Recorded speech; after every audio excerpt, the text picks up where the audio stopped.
Alright, so what's up YouTube? First of all, I just want to say sorry for not doing a video in ages. Been really busy with school and work and all sorts really, so it's been the holidays.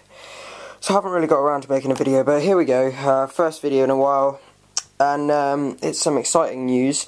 I'm going to be re-scaping my 35-gallon tropical tank, and I just wanted to show you the plans I've made and the new substrate I've bought. So this is the plan I've got so far. Obviously you need to plan, like Dustin says, you have to plan, otherwise just things don't go well, and I know all about that. So basically this is my plan. It's not, probably won't make sense to you, but it makes sense to me. I've labelled the plants. Obviously I'm not sure what plants, but at my local aquatic shop they've got a display tank and it looks amazing, and basically, I have the same lights as they do, high output T5s, and I have exactly the same tubes actually, light tubes, so if they can do it, I can do it. I'm also using exactly the same substrate as they are, so again, if they can do it, so can I. So basically what I'm going to do is try and create that tank home here because it looks incredible. So yeah, just foreground plants, midground plants, background plants, a few feature or display plants in the middle there, and a big piece of driftwood there. I'm not sure how the driftwood will be shaped at the moment, but probably something along those lines. So this is my plan. First of all, I want to drain 50% of the tank water into a big container, a big storage container, one that is food safe, because if it's not food safe then things can actually leak out of the plastic and, you know, harm whatever's in there. So make sure it's food safe, and then it's fine for fish. 50% of the tank water, which is approximately about 17 and 18 gallons. So I'm draining that into a container. I'll be removing the plants and rocks and decorations and such without disturbing the gravel as much as possible. I won't be disturbing the gravel. And then what I'll do is I'll catch all the fish and put them in the large container with the tank water which I drained.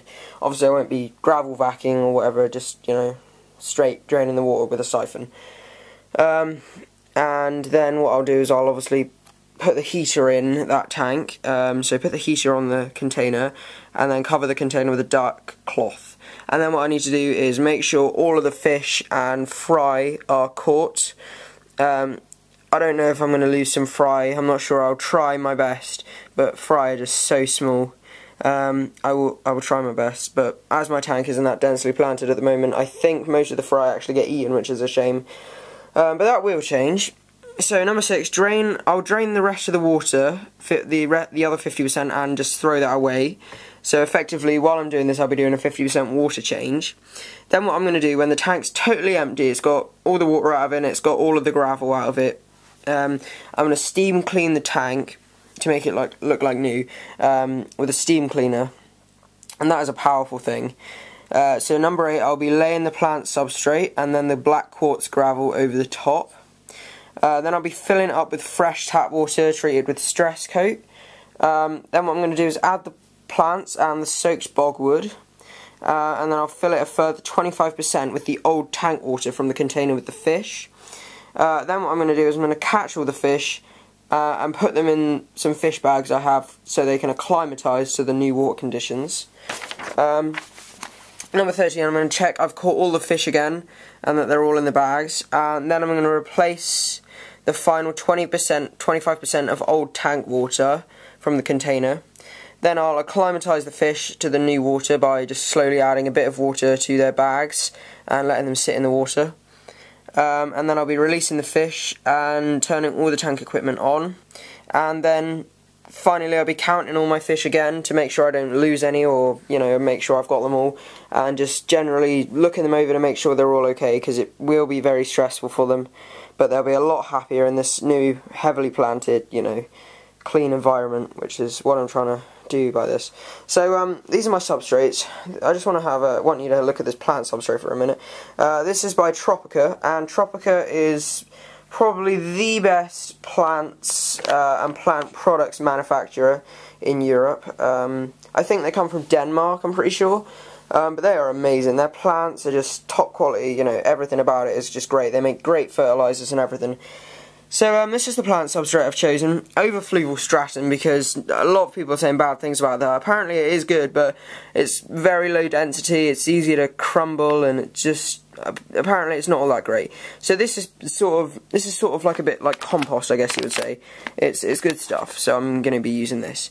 And this actually contains quite a bit of compost, and it also contains some clay as well.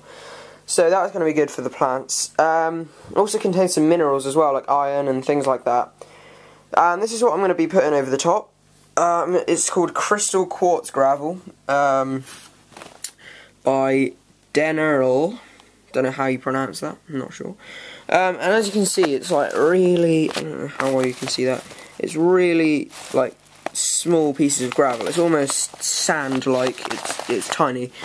So it's free of hardness builder, neutral in the water, CO2 resistant and non-fading, and the most important thing for me is that the edges are rounded, which is protection for cory cats and such, catfish, which need their barbels obviously, which normal gravel actually wears down, so this is good stuff for them. Obviously for cory cats sand is best, but this is the next best thing, so yeah. I'm hoping to do all this next Saturday, maybe Sunday. Maybe it'll overlap into 2 days, I don't know. But obviously with the fish, because they're all, you know, live and everything, and I don't have to go out and buy new fish. I need to take care of them while they're out of the tank. So I'm going to try and do it as fast as possible, cause them as least stress as I can. And I think I've planned everything fairly well. So if you guys have any suggestions on how I can do this better, or how I can add to my plan, or anything you think I should be doing different, or if you've done this before and you want to share some experiences, I don't really mind anything really. You just want to give me a comment or a personal message, that would be great, thank you. If you're also like an experienced aquarist and you just want to, you know, give your 2 cents, then that's also great. That would be mostly appreciated. So thank you for watching. Please could you like, comment and subscribe, and there will be more videos on the way, and more videos to my beginner's guide to aquariums and such like that, so there will be more videos coming. Thank you for watching.